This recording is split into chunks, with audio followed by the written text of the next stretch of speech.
கேட்டுக்கொண்டிருப்பது உங்க அதிரை எஃப்எம்மில் அதிரை எஃப்எம் மகளிர் மட்டும். வெல்கம் பேக் நேயர்களே, நீங்க கேட்டுட்டு இருக்கீங்க அதிரை எஃப்எம் 90.4. நமது சமூகம் நமது நலன். அதிரை எஃப்எம் மகளிர் மட்டும் நிகழ்ச்சிக்கு உங்கள் அனைவரையும் வரவேற்கிற நான் உங்க ஆர்ஜே ஃபாஹிரா. நேயர்களே, நிகழ்ச்சிகளை தொடர்ந்து மிஸ் பண்ணாம கேளுங்க. பெண்கள் இன்னைக்கு இருக்க காலத்துல இல்லாத துறைகள் அப்படின்னு ஏதாவது இருக்காங்க? காடுல இருந்து மலையில இருந்து வானத்துல இருந்து பூமியில இருந்து எல்லா இடத்துலையுமே பெண்களுடைய ஆளுமைகள் அப்படிங்கிறது அதிகமாகிக்கிட்டே இருக்கு அப்படின்னு சொல்லலாம். ஸோ இந்த மாதிரி நிறைய இடங்கள்ல பெண்கள் பணிபுரிகிறாங்க, நிறைய இடங்கள்ல பெண்கள் தலைமையில இருக்காங்க. அப்படிங்கிறப்போ பெண்கள் நிச்சயமா வளர்ச்சி அடைஞ்சிட்டு இருக்காங்க அப்படின்றத நம்ம எல்லாருமே நம்பிதான் ஆகணும். ஸோ இதை தாண்டி இன்னைக்கு நம்ம அதிரை எஃப்எம் மகளிர் மட்டும் நிகழ்ச்சியில யாரு கலந்துட்டு என்ன பேச போறாங்க அப்படின்னு கேட்டீங்கன்னா, இன்னைக்கு தினம் என்ன அப்படின்றத முதல்ல நீங்க தேடி இருக்கணும்னு நினைக்கிறேன். ஏன்னா இன்னைக்கு சர்வதேச புலிகள் தினமா அனுசரிக்கப்பட்டு இருக்கு. எதுக்குங்க இந்த புலிகளுக்கெல்லாம் ஒரு தினம் அப்படின்னு நம்ம எல்லாம் சொல்றதுக்கு மத்தியில இந்த புலிகளுக்காகவே நிறைய ரிசர்ச் பண்ணி புலிகளை பாதுகாக்கிறதுக்கு நிறைய விஷயங்களை பண்ணிட்டு இருக்காங்க. ஸோ அது மட்டும் இல்லாம இந்த புலிகள் பாதுகாப்புக்காகவே நிறைய கொண்டு வந்திருக்காங்களே, இதுக்கெல்லாம் காரணம் என்ன அப்படின்றதையும் நம்ம தெரிஞ்சுக்கிறதுக்காக நிகழ்ச்சியில இன்னைக்கு இணைந்திருக்காங்க பெங்களூரை சேர்ந்த காவ்யா அவர்கள். ஸோ அவங்க கூட பேசி நிறைய விஷயங்கள் தெரிஞ்சுக்க போறோம். இவங்க ஒரு உயிரியலாளரா இருந்துட்டு இருக்காங்க. ஸோ புலிகள் தினம் எதுக்கு, ஏன் கொண்டாடப்படுது, புலிகள் நமக்கு என்ன பண்ணுது, ஸோ தெரிஞ்சுக்கலாம். தொடர்ந்து இணைந்திருங்க. நிகழ்ச்சிக்குள்ள போகலாம் வாங்க. வாழ்த்துக்கள் மேம். உங்களை பத்தி நம்ம நேயர்கள் கூட ஷேர் பண்ணிக்கோங்க. எல்லாருக்கும் வணக்கம். என் பேர் காவ்யாங்க. நான் கோயம்புத்தூர்ல இருக்கேன். என்னோட பேஸ் கோயம்புத்தூர். நான் பிஹெச்டி இன் ஜுவாலஜி கம்ப்ளீட் பண்ணியிருக்கிறேன். நான் ஈரோடு வனத்துறையில 3 வருடங்கள் பயாலஜிஸ்டா ஒர்க் பண்ணேன். அதுக்கப்புறம் ஒரு 1 year Salim Ali institute of ornithology and natural ஹிஸ்டரியில ரிசர்ச் அசோசியேட்டா ஒர்க் பண்ணேன். இப்போ பிரசன்ட் பெங்களூர்ல இருக்கேன். Okay ma'am. இப்போ பார்த்தீங்கன்னா இயற்கை சார்ந்து ஒரு டிபார்ட்மெண்ட்டில் நீங்கள் ஒர்க் பண்ணியிருக்கீங்க ஃபுல் அண்ட் ஃபுல். ஸோ அந்த டிபார்ட்மெண்ட் சார்ந்து என்ன விஷயங்கள்லாம் பண்ணிட்டு இருந்தீங்க? எத்தனை வருஷமாக இந்த பயணம் இருந்துச்சு? ஓகே, நான் ஒரு 3 ஈரோட்ல ஃபாரஸ்ட் டிபார்ட்மெண்ட், அதாவது வனத்துறையில 3 வருடங்கள் பணிபுரிந்தேன். அங்க என்னுடைய ஒர்க் எப்படி இருக்கும்னா, பயாலஜிஸ்டா ஒர்க் பண்ணேன். ஸோ இதுல ஃபாரஸ்ட்ல சார்ந்த மிருகங்கள் சார்ந்த கணக்கெடுப்பு பணிகள், ஸோ அது சார்ந்த பணிகள் அவேர்னஸ் ப்ரோக்ராம்ஸ் கண்டக்ட் பண்றது, ரெக்கார்ட் மெயின்டைன் பண்றது, ஃபீல்ட்ல ஒர்க் பண்ற டெக்னீஷியன்ஸ்க்கு ஹெல்ப் பண்றது, ஸோ ஆனுவல் சென்சஸ் கண்டக்ட் பண்றது, இந்த மாதிரியான வேலைகள் அங்க இருந்தது. ஸோ இன்னொரு ரிசர்ச் இன்ஸ்டிடியூட்ல ஒர்க் பண்ணது அது வெட்லேண்ட்ஸ் ப்ராஜெக்ட்ல ஒர்க் பண்ணேன். ஸோ அதுவும் டுவர்ட்ஸ் வெட்லேண்டோடைய அதாவது நீர்நிலைகளுடைய மேம்பாடு சார்ந்து அந்த பணிகள் இருந்தது. Okay ma'am. இப்போ இன்னைக்கு நம்ம டைகர் டே அப்படின்ற ஒரு டேல நம்ம நிகழ்ச்சியில இணைந்திருக்கோம் அப்படின்றதுனால இந்த புலிகளுக்காக ஒரு தினம் எதனால அனுசரிக்கப்படுது மேம்? ஓகேங்க. ஸோ இப்போ புலிகளுக்கான தினம் ஏன் அப்படின்னு கேட்டீங்கன்னா, நம்ம எல்லாரும் சின்ன சின்னதா படங்கள்ல நிறைய பார்த்துருக்கிறது உண்டு. ஏன்னா ஹிஸ்டாரிக்கலா நம்ம நிறைய பார்த்தோம்னா படங்கள்ல நமக்கு நிறைய புலிகள் இருந்த மாதிரி கணக்குகள் பார்த்திருப்போம். நம்ம நிறைய பார்த்தது உண்டு.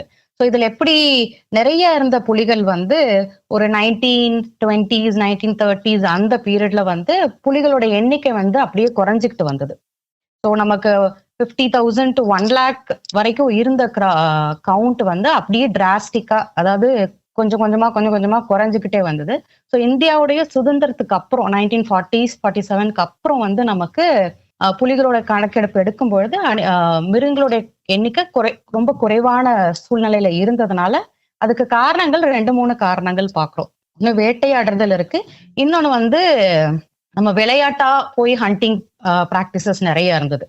ஸோ அப்போ வேட்டையாடுறது காட்டுக்குள்ள போய், ஸோ இந்த ஒண்ணு. ரெண்டாவது வேட்டையாடி மிருகத்துடைய பல்லு, தோல் இது எல்லாத்தையும் வித்தது உண்டு புலிகளது. அது நிறைய லட்சக்கணக்கில் அதுக்கு வித்த அதோடைய மதிப்பு இருந்ததுனால நிறைய அந்த பணிகளும் நிறைய நடந்துட்டு இருந்தது. இப்போ என்ன பண்ணாங்க அப்படின்னு கேட்டீங்கன்னா, நம்ம இந்தியன் கவர்மெண்ட் 1972ல வைல்ட் லைஃப் ப்ரொடெக்ஷன் ஆக்ட், அதாவது டைகர் மாத்திரம் இல்லாம வன விலங்குகள் எல்லாத்தையும் சார்ந்து ப்ரொடெக்ட் பண்ணும் அப்படிங்கிற ஒரு ஆக்ட் கொண்டு வந்தாங்க. ஸோ அதோட ஃபாலோ அப்ல என்ன பண்ணாங்கன்னா 1973ல ப்ராஜெக்ட் டைகர் அப்படிங்கிற ஒரு கான்செப்ட் எடுத்துட்டு வந்தாங்க. ஸோ அதுல என்ன மெயினா எதுக்கு இருக்குன்னா, அவேர்னஸ் டைகரை சார்ந்த விழிப்புணர்வு மக்கள் இடத்துல நிறைய எடுத்துட்டு போய் கொடுக்கணும் அப்படிங்கிறதுக்காகவும், ரெண்டாவது வந்து புலிகள் இருக்கிற இடங்களை எல்லாத்தையும் வந்து நம்ம பாதுகாக்கணும், அதை மேம்படுத்தணும் அப்படிங்கிற காரணத்துக்காகவும் இந்த ஆக்ட் கொண்டு வந்தாங்க. ப்ராஜெக்ட் டைகர் கொண்டு வந்தாங்க. ஸோ அதுல அதன்படி அதோட ஃபாலோஅப்ஸ்ல வேலைகள் நிறைய நடந்துகிட்டு இருந்தது. ஸோ இதுல 2010ல பார்த்தோம் அப்படின்னா நம்ம நினைச்ச அளவுக்கு, ஆனா இதுல நிறைய எண்ணிக்கைகள், புலிகளோட எண்ணிக்கைகள் கூடினதா இருந்தது. 2010ல வந்து என்ன பண்ணாங்க, உலகளவுல மக்கள் எல்லாம் ஊர்லயும் சேர்ந்து ஒரு 13 நாடுகள், புலிகள் இருக்கிற நாடுகள் சேர்ந்து வந்து அது வந்து செயின்ட் பீட்டர்ஸ்பர்க் டைகர் சம்மிட்னு ரஷ்யால கூடினாங்க 2010ல. ஸோ அங்கதான் வந்து மேலும் புலிகளுடைய எண்ணிக்கைகளை எப்படி கூட்டலாம், எப்படி பாதுகாக்கலாம் அப்படிங்கறது வந்து இன்னும் ரொம்ப ஸ்ட்ராங்கா முடிவெடுத்த தருணம் அது. ஸோ அதனால அதோட நினைவா, அதோட ஞாபகார்த்தமா தான் வந்து இந்த நாளை நம்ம புலிகளுக்கான தினமா எடுத்து. ஸோ புலிகள் மேலே நம்ம வந்து அதனுடைய அக்கறையை செலுத்தணும், அதாவது புலிகளுடைய எண்ணிக்கையை அதிகரிக்கணும் அப்படின்றதுக்காக தான் இந்த தினம் அனுசரிக்கப்படுது இல்லையா? ஸோ இப்போ பார்த்தீங்கன்னா ஒவ்வொரு நாட்டிலையுமே புலிகளுடைய எண்ணிக்கையை கணக்கு பண்ணும்போது எந்த நாட்டில் இப்போதைக்கு அதிகமாக இருக்கு மேம்? உலகளவுல பார்க்கும்பொழுது இந்தியால தான் வந்து ஒரு 70-80% புலிகள் வந்து இந்தியா தான் வச்சிருக்கு தன்னிடத்துல. இப்போ பாத்தீங்கன்னா நம்ம நாட்டிலேயே நிறைய வகையான புலி இனங்கள் அந்த காலத்துல இருந்ததாகவும் இப்போ நிறைய இனங்கள் அழிஞ்சு போயிட்டதாகவும் சொல்றாங்க. ஸோ நம்ம நாட்டுல மொத்தமா எத்தனை வகையான புலி இனங்கள் இருக்கு? நம்ம நாட்டுலன்னு இல்லைங்க, உலக அளவுல வந்து நமக்கு மொத்தம் 9 வகையான நம்ம ஸ்பீஷஸ்ன்னு சொல்லுவோம். 9 வகையான ஸ்பீஷஸ் இருந்தது. அதுல நீங்க சொன்னது போல அழகா 3 ஸ்பீஷஸ் வந்து இப்போ இல்ல, வைல்டுலயே இப்போ இல்ல, எக்ஸ்டிங்க்ட்னு சொல்லுவோம் அதை. ஸோ அது இல்ல. 6 வகையான புலி இனங்கள் தான் இப்போ லிவிங்ல இருக்கு. ஸோ அதுல இந்தியால இருக்கிறது ஒன்னே ஒண்ணு, ராயல் பெங்கால் டைகர்னு, அதுதான் இந்தியால இப்போ இருக்கு. Okay ma'am. இப்போ சராசரியா ஒரு புலியுடைய ஆயுட்காலம் அப்படின்னு எவ்வளவு நாட்களை நம்ம சொல்லுவோம் மேம்?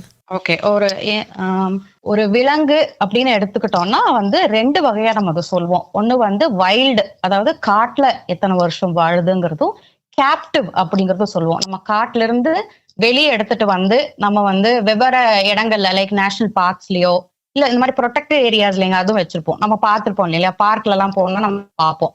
ஸோ அதான் நம்ம கேப்டிவ்னு சொல்லுவோம். ஸோ 2 வகையா இருக்கும்.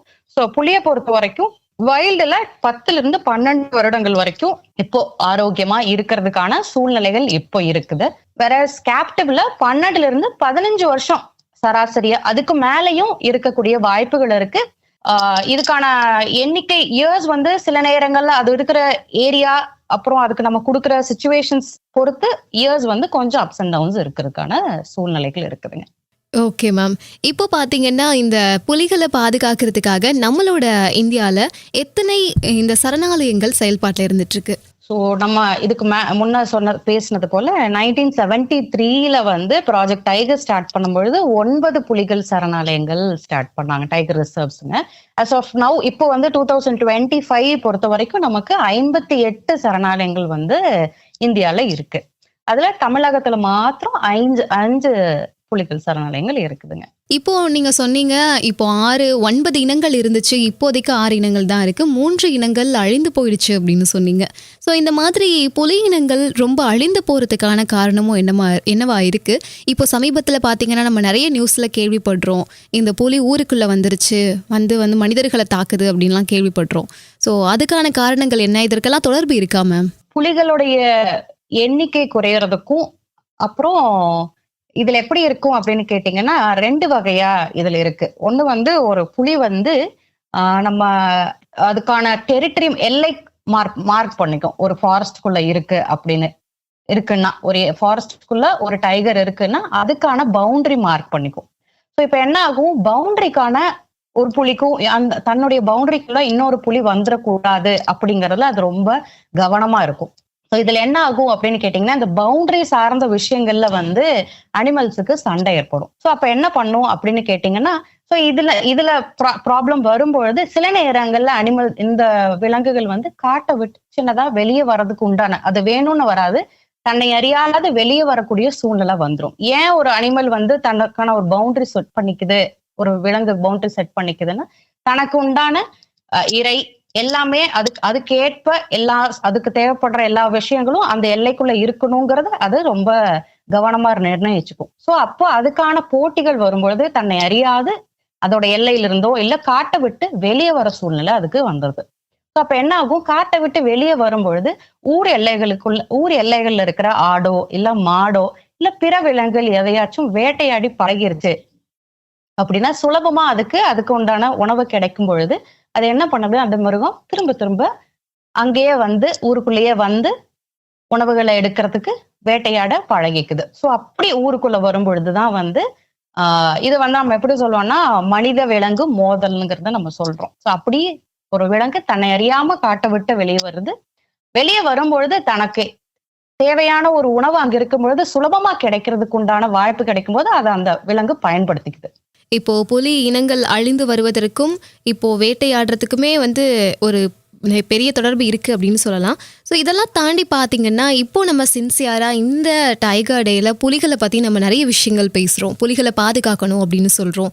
புலி இனங்கள் அழிந்து வருது அப்படிங்கிறத பற்றிலாம் டிஸ்கஸ் பண்ணுறோம்.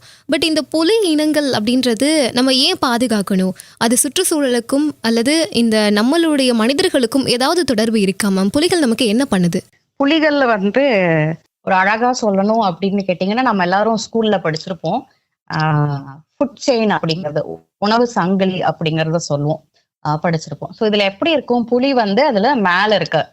ஸோ அது புலி என்ன பண்ணுது, ஒரு ஒரு புலி நம்ம ஏன் பாதுகாக்கணும் அப்படின்னு கேட்டீங்கன்னா 2 விஷயம். இந்த உணவு சங்கிலிய வந்து தனக்கு அந்த கட்டுக்கோப்புல அந்த அந்த அழகான அந்த உணவு சங்கிலிய மெயின்டைன் பண்றதுக்கு புலியோட ரோல் ரொம்ப முக்கியம். இன்னொன்னு வந்து நம்மளுடைய எக்கோசிஸ்டம பேலன்ஸ் பண்றதுக்கு இந்த ஃபுட் செயின் உணவு சங்கிலி கரெக்டா இருந்தது அப்படின்னா நம்மளோட எக்கோசிஸ்டம அழகா பேலன்ஸ் பண்ணி எடுத்துட்டு போறதுக்கு புலியோட சப்போர்ட் மெயினா இருக்கு.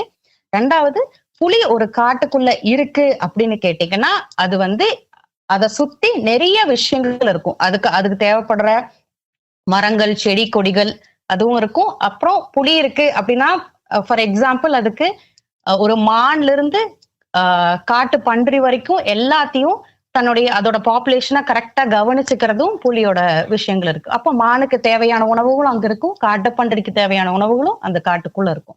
இப்போ புலி வந்து எல்லாத்தையும் ஒரு அழகா எடுத்துட்டு போறதுக்கு உதவிகரமா இருக்கு. புலிய வந்து நம்ம என்ன சொல்றோம், டெக்னிக்கலா சொன்னோம்னா ஒரு அம்பரலா ஸ்பீஷஸ்ன்னு சொல்லுவோம்.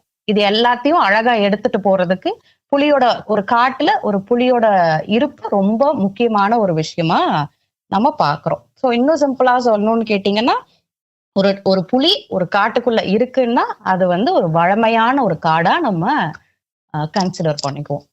இப்போ ஒரு புலி இருக்கக்கூடிய இடம் வந்து ஒரு நல்ல பாதுகாப்பா ஒரு வளமையான ஒரு இடமா இருக்கு அப்படின்னு சொல்றீங்க இல்லையா? அப்போ ப்ராஜெக்ட் டைகர்ல என்ன பண்றாங்கன்னா புலிகள் இருக்கிற இடங்கள்ல அதுக்கு தேவையான எல்லா விஷயங்களும் கரெக்டா இருக்கா, எதனும் கேப் இருக்கா, அதுக்கு இன்னும் சின்ன சின்ன விஷயங்கள் எதனும் இம்ப்ரூவ்மெண்ட்டுக்கு அதோட ஹேபிட்டட் இம்ப்ரூவ்மெண்ட்டுக்கு ஏதாவது சப்போர்ட் பண்ணுமாங்கிறத வந்து வனத்துறையும் அரசாங்கமும் கவனிச்சு அதை மேம்படுத்துறாங்க. Super ma'am. இப்போ வந்து உணவு சங்கிலியில் புலியுமே ஒரு முக்கியமான இடத்த பிடிச்சிருக்கு. ஸோ அதை அழிஞ்சு போயிடுச்சு அப்படின்னா அந்த சங்கிலியில் ஒரு மாற்றம் கண்டிப்பாக ஏற்படும் இல்லையா? ஸோ இதை தாண்டி பார்த்தீங்கன்னா புலிகளை வேட்டையாடுறது அப்படின்றது அந்த காலத்தில் ரொம்பவே அதிகமாக இருந்துச்சு. ஆங்கிலேயர்கள் மத்தியில் அரசர் காலத்துலலாம் இந்த புலிகளை வேட்டையாடுறது ஒரு பெருமையாகவும் அது ஒரு தன்னுடைய பெரிய புகழாகவும் நினச்சிட்டு இருந்திருக்காங்க. பட் இன்னமுமே இந்த புலி வேட்டையாடக்கூடிய விஷயங்கள் அப்படின்றது இருக்கா மேம்? ஸோ அதுக்காக எதுவும் சட்டங்கள் எதுவும் செயல்பாட்டில் இருக்கா? நமக்கு எல்லாருக்கும் தெரியும், நீங்க சொல்றது போல அழகா புலிகளை வேட்டையாடுறது அப்படிங்கிறது இன்னும் நடந்துகிட்டு தான் இருக்கு. ஆனா அதுக்கான சட்டம் வந்து நமக்கு வைல்ட் லைஃப் ப்ரொடெக்ஷன் ஆக்ட் அப்படிங்கறது நம்ம இதுக்கு முன்ன சொன்னது போல பேசணும் இதுக்கு முன்ன. ஸோ அந்த சட்டத்தின் கீழ் வந்து புலிகளை வேட்டையாடுறதோ, புலிகள்ல மாத்திரம் இல்ல காட்டு விலங்குகள் சார்ந்த விஷயங்கள் வேட்டையாடுறது ஏதாவது செய்தா கடுமையான தண்டனைகள் வந்து அதன் கீழ் கொடுக்குறாங்க. அரெஸ்ட் பண்ணி ஜெயில வச்சு நமக்கு அதுக்கு பர்டிகுலர் இயர்ஸ் வந்து நம்ம ஜெயில வைக்கிற அளவுக்கு நமக்கு ரொம்ப கடுமையான தண்டனைகள் இந்தியால பிராக்டிஸ் பண்ணிட்டு இருக்காங்க இப்போ. Okay ma'am. இப்போ இந்த புலிகள் அப்படின்னு எடுத்துக்கும் போது பார்த்தீங்கன்னா என்னதான் காட்டுக்கு ராஜா சிங்கம் அப்படின்னு சொன்னாலும் புலிகள் தான் வேட்டையில் சிறந்த விலங்கு அப்படின்னு கூட சொல்லுவாங்க. பட் இதை வந்து நம்மளுடைய ஒரு தேசிய சின்னமாகவும் நம்ம வச்சுருக்கோம் இல்லையா? இந்த புலிகள் இருக்க ஒரு சின்னம் வச்சுருக்கோம். பட் இதுக்கு பின்னாடியுமே புலிகளை பாதுகாக்கணும் அப்படின்ற ஒரு நோக்கத்தில் தான் இந்த சின்னம் கொண்டு வந்தாங்க அப்படின்ற மாதிரியான சில கருத்துக்கள் இருக்குது. ஸோ அதை பற்றி கொஞ்சம் ஷேர் பண்ணுங்க மேம். இது வந்து நமக்கு இதுக்கு முன்னாடி நம்ம இதுல நிறைய உள்ள கீழே பேசியிருக்கிறோம். ஸோ அது வந்து அம்பரலா ஸ்பீஷஸா இருக்கு. ஒரு காட்டுடைய வளத்தை காக்குது. ஸோ இது ரொம்ப ஒரு காட்டுக்கு புலிங்கிறது நீங்க சொன்னது போல ரொம்ப முக்கியமான ஒரு விலங்கா இருக்கு. நம்மளுடைய அடையாளமாக அந்த விலங்கு இருக்கிறதுனால நம்மளுக்கு வந்து நமக்கான சின்னமா நம்ம வச்சிருக்கிறோம் இப்போ. Okay ma'am. ஸோ இப்போ வந்து பார்த்தீங்கன்னா, நெறைய நீங்கள் உயிரினங்கள் பத்தி ரிசர்ச் பண்ணியிருப்பீங்க. ஸோ இந்த புலிகள் பத்தியுமே நெறைய படிச்சிருப்பீங்க. அல்லது நீங்களுமே டைரக்ட்டா அதில ரிசர்ச் கூட பண்ணியிருக்கலாம். பட் இந்த தருணத்தில நம்ம இதுவரையும் நெறைய விஷயங்கள் புலிகள் பத்தியும், புலிகள பாதுகாக்கிறத பத்தியும் பேசினோம். பட் புலிகள பத்தி நீங்க தெரிஞ்சுக்கிட்ட சில சுவாரஸ்யமான தகவல்கள் ஏதாவது இருந்தா எங்க கூட ஷேர் பண்ணிக்கோங்க. ஸோ இதுல புலிகள பத்தி சுவாரஸ்யமான ஒரு விஷயம்னா, ஒண்ணே ஒண்ணு மட்டும் நான் ஷேர் பண்றேன். ஆ ஆ இதுல வந்து ஒரு புலி வந்து தனக்கான எல்லைய நிர்ணயிக்கிறது பத்தி நான் உங்களுக்கு மேற்கொண்டு சின்னதா சொன்னேன் இதுக்கு முன்ன பேசும்பொழுது. ஸோ இதுல எப்படி இருக்கும்னா, ஒரு புலி தான் இருக்க வேண்டிய ஒரு இடத்த அதுக்கு தேவையான எல்லா விஷயங்களும் அங்க இருக்கா அப்படிங்கறத நிர்ணயிச்சுக்கிட்டு தனக்கான எல்லைய செலக்ட் பண்ணிக்கும் ஒரு புலி. ஸோ அது என்ன பண்ணும் அப்படின்னு கேட்டீங்கன்னா, புலி வந்து அதோட எல்லையை நிர்ணயிச்சுட்டு வாரம் ஒரு முறை அந்த அந்த எல்லையில வேற ஏதேனும் மிருகங்கள், வேற ஏதேனும் புலிகள் தன்னோட எல்லைக்குள்ள வந்து போயிருக்கா அப்படிங்கறத செக் பண்ணிக்கும். ஸோ இது எப்படி தன்னோட எல்லையை ஒரு புலி நிர்ணயிக்குது அப்படின்னு கேட்டீங்கன்னா, நிர்ணயிக்கிறத எப்படி செக் பண்ணிக்குது அப்படின்னு கேட்டீங்கன்னா, நிர்ணயிக்கும் போது ஒரு புலி தன்னுடைய யூரின் சொல்லுவோம், அதனுடைய யூரினை வச்சு பவுண்டரிய பிக்ஸ் பண்ணிக்கும். So once in a week வந்து அந்த புலி வந்து மறுபடியும் போய் அந்த பவுண்டரியை ரீசெக் பண்ணிக்கும், மறுபடியும் அந்த யூரினை தெளிச்சுக்கிட்டு வந்துக்கும். ஸோ அப்போ அந்த தன்னுடைய ஸ்மெல்ல அந்த பவுண்டரி ஃபுல்லும் தன்னுடைய ஸ்மெல்லால தன்னை ப்ரொடெக்ட் பண்ணி வச்சிருக்கு அந்த ஏரியால. ஸோ அப்போ அந்த பவுண்டரிக்குள்ள வேற ஏதேனும் ஒரு புலி வந்திருக்கு அப்படிங்கன்னா அந்த புலினால ஈஸியா சென்ஸ் பண்ணிக்க முடியும். ஸோ அது வந்து ஒரு அழகான விஷயம். நான் புலியை சார்ந்து நான் படிச்ச விஷயங்கள்ல எனக்கு பிடித்த ஒரு விஷயம். Super ma'am. இது நெறைய பேருக்கு தெரியாம இருக்கும் அப்படின்னு நெனைக்கிறேன். ஏன்னா புலி வந்து வேட்டையாடும், புலி இவ்வளோ நாள் சாப்பிடும், இவ்வளோ சாப்பிடாது, இது மாதிரிலாம் நெறைய விஷயங்கள் கேள்விப்பட்டிருப்போம். பட் அதுக்கு தனக்குன்னு ஒரு எல்லையை செட் பண்ணிக்குது அப்படின்றது இது ஒரு புது விஷயமா தான் இருக்கு. ஸோ இதை தாண்டி பார்த்தீங்கன்னா, இன்னைக்கு இந்த டைகர் டேல நம்ம நிகழ்ச்சியில் கலந்துட்டு நிறைய நல்ல விஷயங்கள், இந்த புலிகள் பற்றின விஷயங்களை எங்கள் கூட ஷேர் பண்ணீங்க. இப்போ நம்ம அதிரை எஃப்எம் மகளிர் மட்டும் அப்படிங்கிற இந்த நிகழ்ச்சிக்காக நீங்கள் ஒரு விமன் அப்படிங்கிற அடிப்படையில் மற்ற பெண்களுக்கு என்ன சொல்ல நினைக்கிறீங்க மேம்? வாழ்க்கை ரொம்ப அழகானது, ரொம்ப சுவாரஸ்யமானது. இதுல நமக்கு என்ன விஷயங்கள் பிடிச்சிருக்கோ அதை கண்டிப்பா நம்ம செய்யறதுக்கு எப்போதும் முயற்சி எடுக்கணும். அதுக்கு சில நேரங்கள்ல நம்ம நினைச்சத நடத்திக்கிறதுக்கு கொஞ்சம் நேரம் எடுக்கலாம். ஆனா அதுல நம்ம தொய்வடையாது, ரொம்ப நம்பிக்கையா அதுல நம்ம ஜெயிப்போங்கிற எண்ணத்தோட அதை தொடர்ந்து முயற்சி செஞ்சுக்கிட்டே இருக்கணும். அது எந்த வருஷமா வேணாலும் இருக்கலாம் நமக்கு. நிச்சயமா மேம். இப்போ ஃபைனலாக நம்ம அதிரை எஃப்எம்க்கும் அதிரை எஃப்எம் நேயர்களுக்கும் நீங்கள் சொல்ல நினைக்கிற விஷயங்கள் என்ன? நான் வந்து 2 விஷயம் சொல்லணும்னு நினைக்கிறேன். ஒண்ணு வந்து நம்ம எல்லாரும் வந்து புலிகள் தினத்துல நம்ம இருக்கிறதுனால சார்ந்த விஷயங்கள் பேசுறதுனால அதுல ஒரு விஷயம் என்ன சொல்றேன்னா, கவர்மெண்ட்ல காடுகள் சார்ந்து பணிபுரியறதுக்கு நமக்கு வனத்துறைன்னு இருக்கு, ஃபாரஸ்ட் டிபார்ட்மெண்ட்னு இருக்காங்க. ஸோ இப்போ வந்து மனித விலங்கு மோதல் அப்படிங்கிறது சின்னதா நம்ம புலிகளை பத்தி பேசும்போது பேசணும். ஸோ நீங்க இருக்கிற ஏரியால புலியோ இல்ல சிறுத்தையோ வந்து உங்களுடைய வீட்டு விலங்குகளை ஏதாச்சும் வேட்டையாடியோ இல்ல அதைய டேமேஜ் பண்ணியோ விஷயங்கள் நடந்ததுன்னா நம்ம எல்லாரும் அந்த பர்டிகுலர் வில்லேஜ் மக்கள் வந்து என்ன பண்ணணும்னா, வனத்துறையில உங்களுடைய விஷயங்களை நீங்க ரெக்வஸ்ட் பண்ணணும். அவங்கள இடத்துல நீங்க உங்களை கம்ப்ளைண்ட் ரைஸ் பண்ணணும். அப்போ அவங்க வந்து என்ன நடக்குதுங்கிறத பார்த்துட்டு அதுக்கான காம்பன்சேஷன்ஸ் உங்களுக்கு கொடுப்பாங்க. அது யானை வந்து உங்களுடைய வயலை நாசம் செய்திருந்தாலோ, சேதம் செய்திருந்தாலோ, இல்ல புலியோ இல்ல சிறுத்தையோ வந்து உங்களுடைய விலங்குகளை சேதம் செய்திருந்தாலும் இது வந்து நீங்க வனத்துறைக்கு உங்களுடைய விஷயங்களை, உங்களுடைய கம்ப்ளைண்ட்ஸை எடுத்துட்டு போகணும் அப்படிங்கிறது நான் வந்து ரெக்வஸ்டா வைக்கிறேன். ஏன்னா நமக்கு வனம் சார்ந்த விஷயங்களை நமக்கு ஹெல்ப் பண்றதுக்கு வனத்துறைன்னு இருக்காங்க. ஸோ அவங்கள இடத்துல நீங்க எடுத்துட்டு போகணும் அப்படிங்கிறது. 2வது வந்து நம்ம எல்லாருக்கும் வந்து ரொம்ப பிடித்தமான விஷயங்கள்ல ஒண்ணு டூரிசம். அதுல காடு சார்ந்த விஷயங்கள் பாக்குறதுக்கு நம்ம ரொம்ப விரும்பி போறோம். ஸோ அப்போ நமக்கு வந்து don't take anything into forest and don't bring anything from the forest. காட்டுக்குள்ள போகும்பொழுது பிளாஸ்டிக் நெகிழி பைகளோ இல்ல நெகிழி சார்ந்த பொருட்களோ எதுவும் எடுத்துட்டு போகக்கூடாது. காட்டுக்குள்ள இருந்து வரும்பொழுதும் ஞாபகார்த்தமா இருக்கட்டும்னு எந்த ஒரு விஷயமா இருந்தாலும் நம்ம எடுத்துட்டு வரக்கூடாது. அங்க இருக்கிற விலங்குகளுக்கு நம்ம எந்த உணவும் கொடுக்க கூடாது. இது என்னுடைய ரெக்வஸ்டா வச்சுக்கிறேன். Okay ma'am. இப்போ ஃபைனலாக நம்ம அதிரை எஃப்எம்க்கு என்ன சொல்ல விரும்புறீங்க? ரொம்ப அழகான ஒரு நிகழ்ச்சிக்கு எடுத்துட்டு வந்திருக்கிறீங்க நீங்க உலக புலிகள் தினத்துக்கு. ஸோ இது போல நிறைய நிகழ்வுகள் நீங்க எடுத்துட்டு போகணும் அப்படிங்கறத நான் ரெக்வஸ்டா வச்சுக்கிறேன். இது இட்ஸ் நாட் ஜஸ்ட் டேங்க. இது நீங்க எடுத்துட்டு போறது ஒரு அவேர்னஸ் மோட்டிவாவும் இருக்கும். மக்களுக்கு இது சார்ந்த விஷயங்கள் இன்னும் மேற்கொண்டு இது சார்ந்து நிறைய படிக்கிறதுக்கு உண்டான விஷயங்களுக்கும் நீங்க ஒரு வாய்ப்பு கொடுக்கறதா நான் பாக்குறேன். ஸோ ரொம்ப நல்ல விஷயம். நான் வாழ்த்துக்கள் தெரிவிச்சுக்கிறேன். Thank you so much ma'am. நேயர்களே, இதுவரையும் நிகழ்ச்சியை முழுமையாக தொடர்ந்து கேட்டு பயன் அடைஞ்சிருப்பீங்க அப்படின்னு நம்புறேன். இந்த அதிரை எஃப்எம் மகளிர் மட்டும் நிகழ்ச்சி வழியாக கலந்துக்கிட்டு சர்வதேச புலிகள் தினத்தில் புலிகள் பற்றின ஒரு புரிதலை நம்ம எல்லாருக்குமே ஏற்படுத்திய காவியா அவர்களுக்கு நேயர்கள் சார்பாகவும் அதிரை எஃப்எம் சார்பாகவும் வாழ்த்துக்களையும் நன்றிகளையும் தெரிவித்துக் கொண்டு விடைபெற போறேன். நான் உங்க ஆர்ஜே ஃபாஹிரா. நிகழ்ச்சி பற்றிய கருத்துக்கள், விமர்சனங்கள், ஆலோசனைகள் தெரியப்படுத்த 7373776904 இந்த நம்பருக்கு கால் பண்ணியோ அல்லது வாட்ஸ்அப் மூலமாவோ தெரியப்படுத்தலாம். இது நம்ம அதிரை எஃப்எம் 90.4, நமது சமூகம் நமது நலன்.